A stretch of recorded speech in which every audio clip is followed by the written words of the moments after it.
23 अक्टूबर 2020 की ऐतिहासिक तारीख गुजर चुकी है और मिर्जापुर के दीवानों का 2 साल का बेसब्री वाला इंतजार खत्म हो गया है। जी हां, भौकाल में भौकाल मिर्जापुर वापस आ चुका है और फैंस के दिलों पर कट्टे तमंचों से हमला करते हुए गुड्डू भैया मुन्ना भैया दुश्मनी की सारी हदें पार कर चुके हैं। लेकिन कमाल की बात, ठीक पिछले सीजन की तरह इस बार मिर्जापुर 2 की एंडिंग में भी कुछ ऐसे सवाल छोड़ दिए गए हैं जो पब्लिक के दिमाग में घुस के उनकी सुख शांति वाली नींद को डिस्टर्ब कर रहे हैं।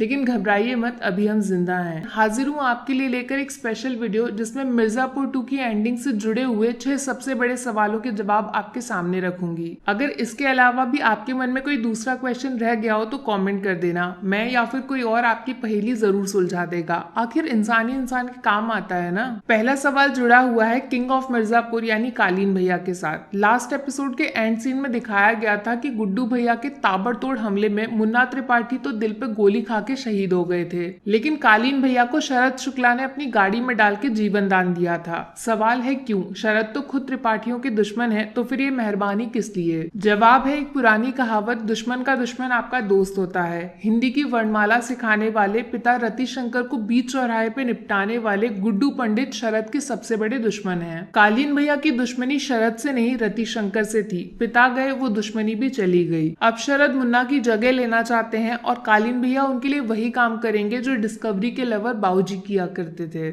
आसान शब्दों में बोलूं तो कालीन भैया सिर्फ एक सीढ़ी है जिसका इस्तेमाल करके शरद मिर्जापुर की कुर्सी पे अपना दावा ठोकना चाहते हैं, और जब खुद अखंडा त्रिपाठी शरद को आशीर्वाद देकर कुर्सी पर बिठाएंगे तो जनता खुद ब खुद उनको अपना राजा मान देगी। दूसरा सवाल जुड़ा हुआ है इस अजीबोगरीब किरदार रॉबिन के साथ। कहने के लिए तो भाई साहब फिलहाल सीधे साधे लवर बॉय वाले अवतार में पब्लिक का दिल जीत रहे हैं, लेकिन हकीकत में माजरा काफी ज्यादा टेढ़ा है। रॉबिन पैसे की अदला बदली वाला 420 काम करते हैं, इसीलिए इनके डायरेक्ट कनेक्शन बड़े बड़े बाहुबली और सफेद कॉलर वाले नेताजी के साथ भी जुड़े हुए हैं। काफी हद तक मुमकिन है कि इनको गुड्डू पंडित की जिंदगी में सोच समझकर प्लांट किया गया है। इससे 2 फायदे होंगे। पहला, गुड्डू के बिजनेस की पूरी जानकारी रॉबिन अपने पास रखेंगे, और दूसरा, डिम्पी के सहारे ये पंडित परिवार के दामाद बनकर गुड्डू का भरोसा अपने आप जीत लेंगे। कहीं ऐसा तो नहीं मिर्जापुर की गद्दी का कोई नया चैलेंजर मार्केट में आने की तैयारी कर रहा है और रॉबिन उसके लिए सीक्रेट हथियार बनके गुड्डू को पैसा और परिवार दोनों मामले में नुकसान पहुंचा सकता है। तीसरा सवाल जुड़ा हुआ है बिहार के दद्दा त्यागी एंड फैमिली के साथ, जो खुद एक दूसरे की जान के दुश्मन बनके खुली हवा में ताबड़तोड़ गोलियां बरसा देते हैं,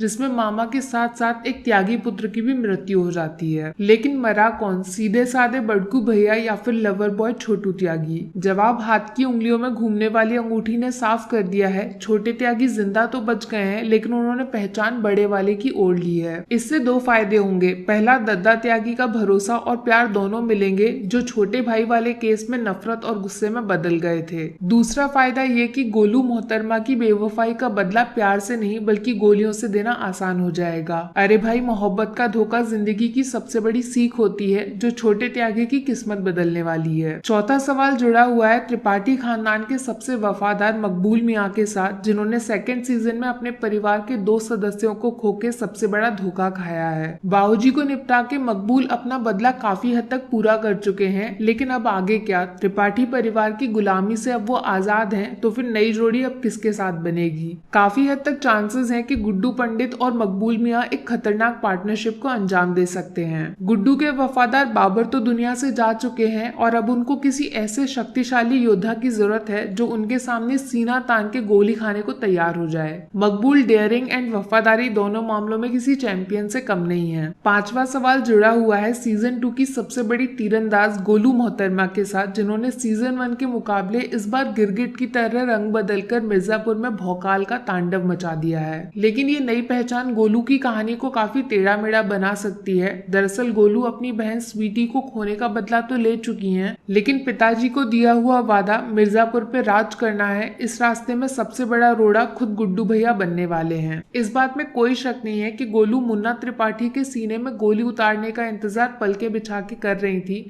लेकिन इनका सपना मुन्ना की जान लेना नहीं बल्कि मिर्जापुर में राज करना है। दूसरी तरफ गुड्डू भैया लाला की बेटी के काफी नजदीक हैं, जिसकी वजह से मिर्जापुर की फर्स्ट लेडी बनने का मौका गोलू से पहले उनको मिलेगा। बस इसी बात से तिल मिला के गोलू गुड्डू के खिलाफ मुड़ के एक नए युग की शुरुआत कर सकती हैं, जिसमें मिर्जापुर की गद्दी पर पहली बार कोई औरत बैठने वाली है। और अब सबसे जरूरी जरूरी छठा सवाल, सीजन 3 आएगा कि नहीं आएगा और उसमें देखने को क्या मिलेगा? जवाब काफी आसान है, सीजन 3 तो आएगा ही आएगा, इस बात में रत्ती भर भी शक नहीं है। लेकिन कहानी किस करवट बैठेगी वो मैं आपको समझाती हूँ। देखो, भले ही गुड्डू भैया मिर्जापुर की कुर्सी पर बैठ गए हैं, लेकिन वो पब्लिक का दिल नहीं जीते हैं। गद्दी छीनने और जीतने दोनों बातों में लंबा चौड़ा फर्क है। कुर्सी पे अभी भी त्रिपाठी खानदान के नए मुखिया कालीन भैया का नाम लिखा हुआ है, जो सीजन 3 में मुन्ना की जगह शरद को अपना प्यादा बना के मिर्जापुर में री एंट्री का मास्टर प्लान तैयार करेंगे। जंग होगी, घनघोर होगी और सीजन 2 की तरह दिमाग से नहीं बल्कि सीधा दे दनादन गोलीबाजी और कत्लेआम के दम पर मिर्जापुर की किस्मत का फैसला किया जाएगा।